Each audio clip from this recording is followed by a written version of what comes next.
स्वागत है आपका इस पॉलिटिकल साइंस के इस सेशन में।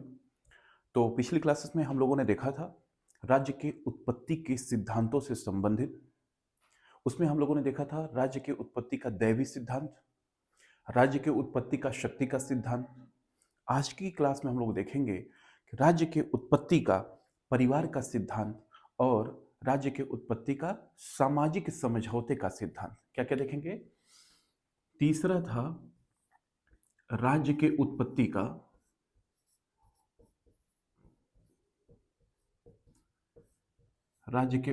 का परिवार का सिद्धांत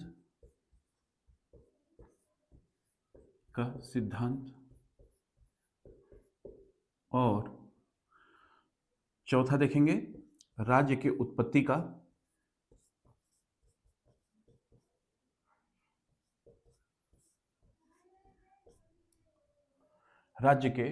उत्पत्ति का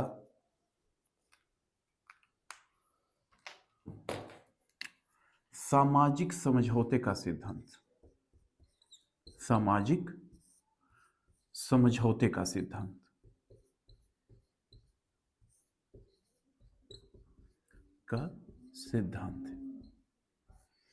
देखिए, इन दोनों पे हम लोग चर्चा करेंगे और फिर उसी तरह से चर्चा करेंगे ताकि आप लोगों की एक समझ बन जाए। क्योंकि देखिए, पॉलिटिकल साइंस के जितने भी बुक्स हैं ना या यूपीएच हैं, उसमें ही बहुत ही रैंडम टाइप में दिया हुआ है, कुछ यहाँ कुछ यहाँ, तो थोड़ा समझने में हो सकती है दिक्कत हो। अब जब वही नहीं समझ पाएंगे तो फिर क्वेश्चंस कैसे होंगे? यहाँ आप समझिए, इसके बाद से हम लोग क्वेश्चंस भी इसमें देखेंगे और उसके बाद यदि आप लोग यूपीएच वगैरह करेंगे तो बहुत ही आसानी से सारे क्वेश्चंस हो जाएंगे, ऐसा विश्वास है। तो तीसरा देखते हैं, राज्य की उत्पत्ति का परिवार का सिद्धांत। देखिए, यह जो सिद्धांत है ना, बेसिकली परिवार, इसमें क्या मुख्य चीज है? परिवार। अब इसके बारे में किसने बताया? तो देखिए, परिवार जो है, इसके बारे में जो प्राचीन विचारक हैं उसमें अरस्तु की बहुत अहम भूमिका रही। ठीक, अरस्तु ने क्या बताया? अरस्तु ने बताया कि जो राज्य बना वह ऐसा नहीं हो कि अचानक बन गया। परिवार के बाद से कुल बने, कुल के बाद से जो कबीले बने और कबीलों के बाद से राज्य का अस्तित्व सामने आया। ठीक, तो उन्होंने इसी तरीके से फिर परिवार के बारे में क्या बताया, हम लोग वो देखते हैं। उन्होंने परिवार के बारे में क्या बताया? तो जो अरस्तु का परिवार है, अरस्तु का परिवार, ये मैं अपने हिसाब से नहीं बता रहा हूं, जो अरस्तु ने कहा वो बता रहा हूं। अरस्तु ने कहा एक परिवार में कौन कौन होगा? पिता, मतलब या पुरुष कह सकते हैं, एक पुरुष होगा, महिला होगी और बच्चे होंगे। ठीक, पहले उसने इन तीन लोगों को रखा, बाद में इसने क्या किया, इसी परिवार के हिस्से का एक अभिन्न अंग माना, किसको? दासों को भी माना। मतलब उसके हिसाब से यदि एक परिवार है तो उसमें कौन कौन होगा? एक व्यक्ति, उसकी पत्नी, एक पुरुष, उसकी पत्नी और उसके बच्चे।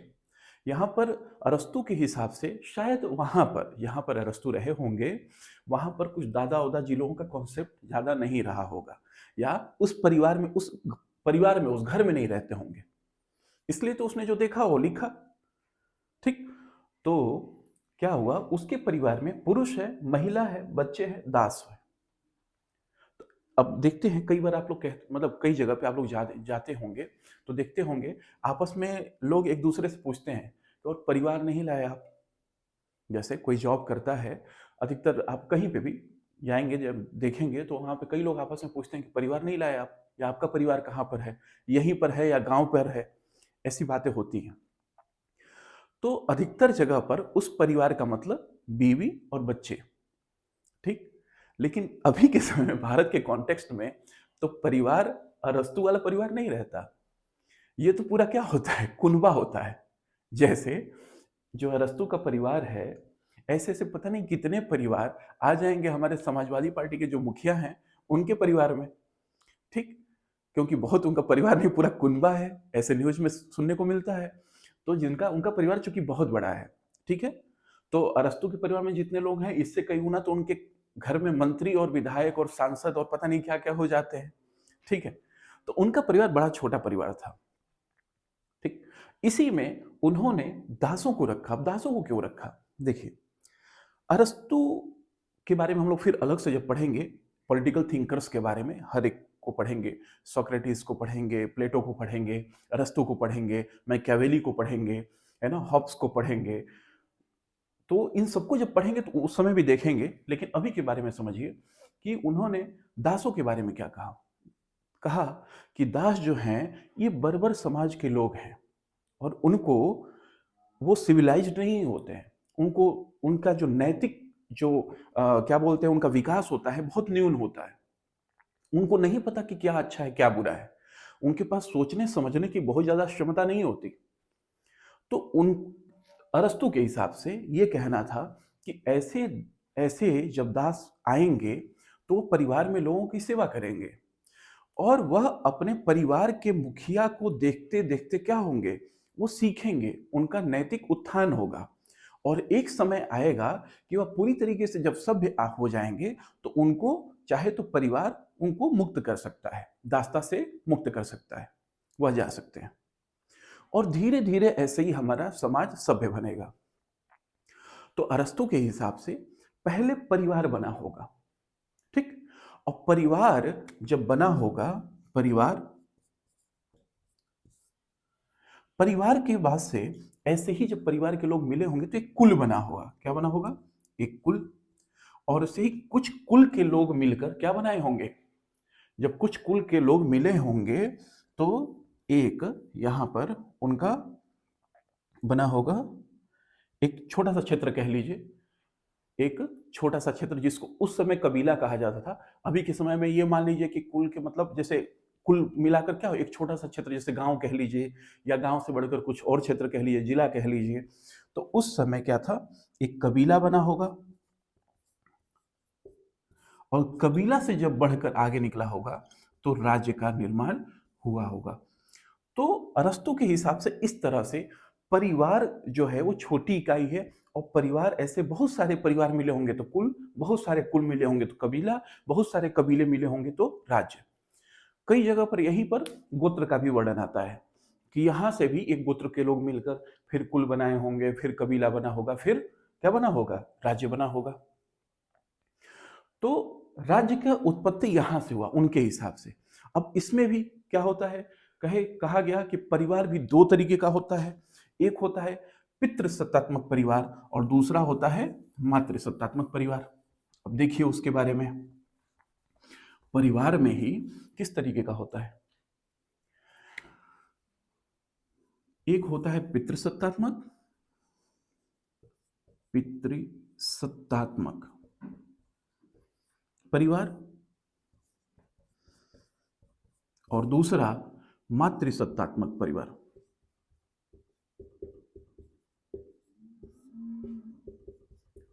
मातृसत्तात्मक परिवार, इसमें क्या होता है, पितृसत्तात्मक मतलब जहां पर पिता की सत्ता चलती हो, वह हो गया पितृसत्तात्मक परिवार। इसका मुखिया कौन होगा, यहां पर किसकी चलती है, पिता की, पिता की सत्ता। मुखिया कौन होगा, मुखिया, उनके अनुसार जो मुखिया होगा वह कौन होगा, वह घर का बुजुर्ग होगा। इस परिवार के अनुसार परिवार का मुखिया कौन होगा, घर का बुजुर्ग, या पिता ही हैं, अगर वो बुजुर्ग हो गए हैं तो वो होंगे। और यदि मान लीजिए पिता की मृत्यु हो जाती है, पिता नहीं रहते हैं जीवित, तो कुल का जो बड़ा लड़का रहता है वह परिवार का मुखिया हो जाएगा। कुल का बड़ा लड़का परिवार का मुखिया हो जाएगा। और उसके बाद से फिर ऐसे ही चलते रहेगा, फिर उसका लड़का जो बड़ा रहेगा वो मुखिया होगा। पितृसत्तात्मक परिवार में और क्या होता है कि जो उनके बच्चे हैं, है ना, जो उनके बच्चे हैं वो कोई भी निर्णय ऐसा नहीं होता कि अपने आप से ले लेंगे, वह पिता से पूछकर ही कोई निर्णय लेंगे। ठीक, घर में क्या होना है क्या नहीं होना सारा निर्णय कौन लेगा, पिता लेंगे। शादी किसकी होनी है किससे होनी है निर्णय कौन लेगा, पिता लेंगे। ऐसे ही इसका ठीक उल्टा हो जाएगा मातृसत्तात्मक परिवार। उन्होंने कहा कि यहां पर माता की चलती है, घर की जो वृद्ध महिला हैं उनकी सत्ता चलेगी। यदि वह नहीं रही, कहीं बाहर गई हैं, उस कंडीशन में या तो उनकी बड़ी लड़की या बड़ी जो बहू हैं, इस तरह से उनका परिवार चलेगा। ये देखिए हमारे यहाँ भी देखने को मिलता है। जब आप सिंधु घाटी सभ्यता पढ़ेंगे तो उसमें जब सामाजिक उसके वर्णन पढ़ेंगे तो उसमें देखे होंगे कि मातृ देवी वगैरह की मूर्तियां मिली, तो कहा गया था उनका अंकन ज्यादा मिला था, तो ऐसा अनुमान लगाया गया कि वह शायद मातृ सत्तात्मक रही होगी सिंधु घाटी सभ्यता। ऐसे ही आप जब हिस्ट्री पढ़ेंगे तो उसमें और आएगा सातवाहन वंश में, जैसे आप लोगों ने पढ़ा होगा गौतमी पुत्र शातकर्णी, तो वहां माता का नाम पहले आता था, उसके बाद से क्या बोलते हैं वहां के राजा का नाम। तो इस तरह से उस परिवार को क्या कहा जाएगा, मातृसत्तात्मक परिवार। और ऐसे पूरा परिवार मिलकर जो है क्या बनाएगा आपका, ऐसे पूरा परिवार मिलकर एक समाज का निर्माण करेगा और उस तरह से फिर एक राज्य का निर्माण होगा। तो यह था राज्य के उत्पत्ति का परिवार का सिद्धांत। ठीक, और इसको रक्त संबंधी सिद्धांत भी क्यों कहा जाता है, क्योंकि मैंने पिछली क्लास में बताया था रक्त संबंधी जो इसको क्यों कहा जाता है, उसमें शक्ति वाला, वो शक्ति वाले में बताया था क्योंकि उसी का थोड़ा थोड़ा रूप यहाँ पे भी दिखता है। जैसे पिता खत्म हुए तो उनका लड़का, है ना, इस तरीके की ये चीजें इसमें आती हैं। अब इसके बाद से हम लोग पढ़ेंगे, इसके बाद से हम लोग इसके अगला पढ़ेंगे राज्य के उत्पत्ति का सामाजिक समझौते का सिद्धांत सामाजिक समझौते का सिद्धांत सामाजिक समझौते का सिद्धांत।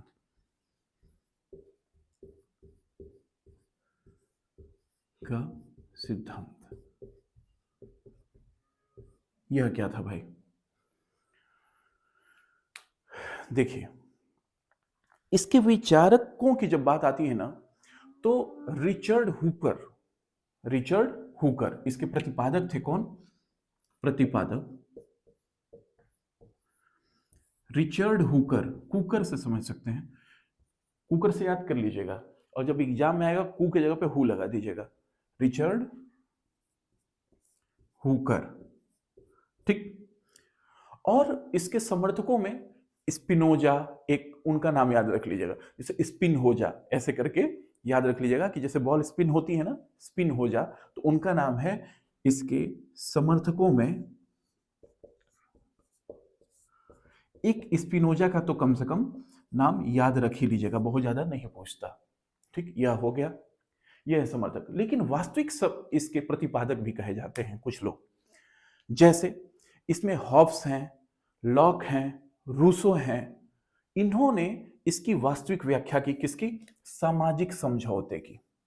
तो समझौते में तो कहीं भी दो लोग होते हैं, समझौता किसी एक व्यक्ति का तो होता नहीं है। तो आइए जरा हम इसको समझते हैं कि यह क्या था, है ना। अब हमने कहा कि इसका वास्तविक अगर प्रतिपादक पूछ दिया, वास्तविक प्रतिपादक, उनका भी नाम याद रखिए,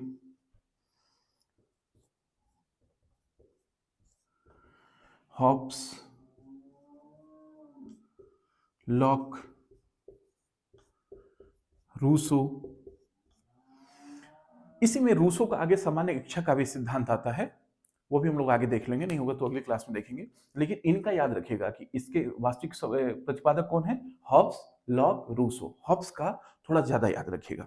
अब देखिए कैसे, क्या था इसके बारे में समझते हैं। हॉब्स की एक पुस्तक थी, उसका नाम था लेवियाथन। क्या नाम था? लेवियाथन। हॉब्स की एक पुस्तक थी, उसका नाम था लेवियाथन। उसमें इसने सामाजिक समझौते का पूरा वर्णन किया है। लेवियाथन क्या वर्णन किया है भाई, देखिएगा जरा। कहा कि जब मनुष्य प्रकृति की अवस्था में था, अब जरा इमेजिन करिए, प्रकृति की अवस्था मतलब एकदम उस पर किसी का कोई नियंत्रण नहीं, वह प्रकृति से ही सारी चीजें जो उपज हो रही हैं वो खा रहा है, पी रहा है, उसकी कोई अपनी संपत्ति नहीं है, तब की स्थिति। तो उसके बारे में वर्णन करता है। उस समय धीरे धीरे जब जनसंख्या बढ़ी होगी तो हुआ क्या होगा? व्यक्ति सोचा होगा कि मेरा संपत्ति ज्यादा हो, या आपस में इस खाने के ही क्रम में मान लीजिए मैं ज्यादा खाऊं, मेरा परिवार ज्यादा खाए। इस तरीके की जब स्थिति उत्पन्न हुई होगी तो वहां पर हुआ क्या होगा? अराजकता फैला होगा, एक दूसरे को मारने काटने की स्थिति आ गई होगी। ठीक, कि मैं ज्यादा लूंगा, मैं ज्यादा लूंगा, ऐसा होता होगा ना? जरा सोच कर देखिए, आपस में एक दूसरे को, जैसे अभी समझ लीजिए, अभी के समय में यहां से पुलिस का, राज्य का, हर एक चीजों का डर हटा दे, कह दिया जाए सारा कानून खत्म भारत में, जिसको जो करना है करे, जो करना है करे। ऐसी कंडीशन जरा इमेजिन करके देखिए क्या होगा। लूट मार होगी कि नहीं होगी? अराजकता फैलेगी कि नहीं फैलेगी? होगी ना? ठीक ऐसे ही उस समय भी होता होगा। और जब ऐसी कंडीशन आई होगी तो हुआ क्या होगा? लोगों में इतना डर और भय रहने लगा होगा कि घर से निकले नहीं, कि हो सकता है कोई मार दे। ऐसी भी कंडीशन आई होगी। ऐसी जब कंडीशन आई तो धीरे धीरे लोगों ने आपस में एक मीटिंग की। हर जगह के धीरे धीरे लोगों ने आपस में बात किया कि ऐसा कब तक चलेगा, ऐसा कब तक चलेगा? क्यों ना हम एक दूसरे को न मारें, क्यों ना कुछ एक नियम कायदे कानून बना दिया जाए, क्यों ना किसी ऐसे व्यक्ति को रख दिया जाए जिसके अनुसार हम लोग चले। ठीक, तो उस समय हर एक व्यक्तियों का आपस के व्यक्तियों में समझौता हुआ होगा, और वही समझौता किसी एक ऐसे व्यक्ति के साथ भी हुआ होगा जो बहुत ज्यादा पावरफुल रहा होगा, जिसकी सब सुने। तो उस समय ये जो समझौता कहा गया, उससे राज्य की उत्पत्ति हुई। तो लोगों ने आपसी सहमति से, जो समाज की सहमति बनी, एक पावरफुल व्यक्ति के साथ समझौता किया होगा, और उसको क्या चुन लिया होगा? राज्य, कि इसके अनुसार सब लोग चलेंगे। तो यह था राज्य के उत्पत्ति का सामाजिक समझौते का सिद्धांत।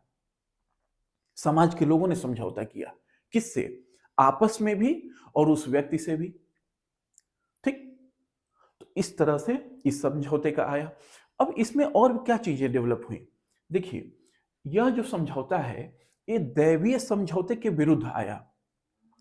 यह समझौता जो राज्य की उत्पत्ति का दैवीय सिद्धांत था उसके विरुद्ध आया, क्योंकि वह किसका समर्थन करता था? वो कहता था ब्लाइंडली कि सारा कुछ ईश्वर की देन है ना? लेकिन यह किसका समर्थन करता है? यह कहता है नहीं, यह किसकी देन है? यह लोगों की आपस में समझौते के बाद किसी एक व्यक्ति को सत्ता देने की यह देन है। ऐसा नहीं, ये लोगों का ही है देन, या किसी ऊपरी सत्ता की देन नहीं है। इसके बारे में और भी लोग चर्चा करते हैं। जैसे भारत के प्रसिद्ध अर्थशास्त्र जो विचारक हुए कौटिल्य, वो क्या कहते हैं? चाणक्य, वो क्या कहते हैं? वह कहते हैं, उस समय उन्होंने अपने अर्थशास्त्र की अपनी किताब में लिखा था कि व्यक्तियों को अपने कृषि उपज का छठा भाग, जिसको शतभागी कहा गया राजा को, छठा भाग राजा को देगा, और जो व्यक्ति व्यापारी वर्ग हैं वह अपने व्यापार के मुनाफे का 1/10 भाग, 1/10वां भाग किसको देंगे? राजा को। और राजा इसके बदले में क्या देगा? सुरक्षा। राजा इसके बदले में क्या देगा? सुरक्षा, क्योंकि सुरक्षा के लिए उसको सैनिक भी तो तैयार करने हैं, उसको और सारे डिपार्टमेंट भी तो बनाने हैं। ठीक इसी तरह से जब लोगों ने समझौता किया होगा तो कहा होगा कि हम आपको राजा मानते हैं, और इस सुरक्षा के बदले हमारे पास जो भी होगा हम आपको सौंपेंगे। और चूंकि वह बहुत ज्यादा पावरफुल रहा होगा तो वह कहा होगा कि चलो इसके बदले में हम यह देखेंगे कि तुम्हें आपस में कोई मारे काटे ना, अराजकता की स्थिति न फैले। ठीक, तो यहीं से क्या हुआ होगा? ये सामाजिक समझौते का सिद्धांत आया होगा। इसको सोफिस्ट भी मानते हैं। सोफिस्ट मतलब यूनानी एक जो प्रबुद्ध वर्ग था, वो भी इसको मानता था। वह किसको मानता है? राज्य की उत्पत्ति का सामाजिक समझौते के ही सिद्धांत का वो भी समर्थन करते हैं। तो ये थी आज की क्लास। अब अगली क्लास में हम लोग जो इसकी बाकी बची जो चीजें हैं, जैसे इसमें रूसो का भी देखेंगे, सामान्य इच्छा का सिद्धांत आएगा, मार्क्सवादी सिद्धांत भी देख लेंगे, जो क्रमिक सिद्धांत है वो भी देख लेंगे, तो अगली क्लास में हम लोग कोशिश करेंगे कि यह दोनों तीनों चीज़ों को कवर करके और यह वाला टॉपिक आपका समाप्त हो जाए, तो एक बहुत बड़ा चैप्टर समाप्त हो जाएगा।